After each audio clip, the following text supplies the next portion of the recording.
Neviem proste, vieš, dobre, vieš, ako Battlefield je super, vieš, proste, že strieľaš proste, ale to oneskorenie tej zbrania, že vieš, a Call of Duty proste mám zlý pocit z toho Black Ops 7, proste nie je to jak Modern Warfare, proste, že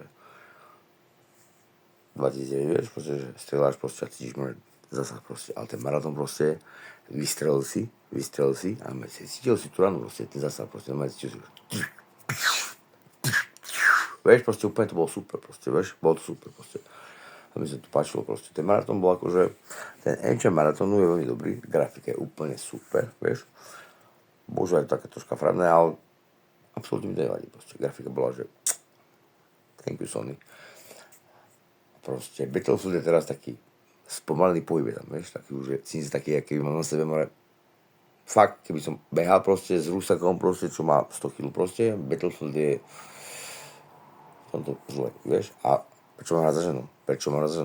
Prečo ja mám hrať za ženu? Mi povedz iba. Druhá vec. Black Ops 7, pôjde, ale mám zlý pocit z toho strelania, ak strelám proste. Je tu také, strelám a proste a bude mi proste okolo. Ja strelím ťa, to nemôže dať hlavne, ja vykrútim a dlho tam strelaš.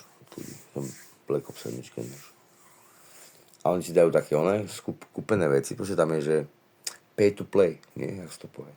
Tak, nie? No a že proste kúpiš ho k sapia, a viem hneď, a ja strieľam ho, hodinu do ho strieľam proste a ja furt, nevadí ma to proste, nasledne ma proste, vieš. Dobre. Poviem iba toľko na maratón, že grafika je super a ten pocit zo strieľania bol úplne super. To je dobré, vieš.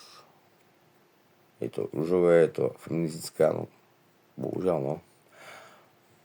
Také budú všetky lídra. Všade bude, akože, bude to žena, alebo to bude černoška, alebo to bude černoch, proste, vieš. Bieleho správa černocha a chlapa správa ženu. Battlefield, prosím ťa, ak si to hral, tak daj nám na chlapov, proste. Daj nám na chlapov. Ahoj.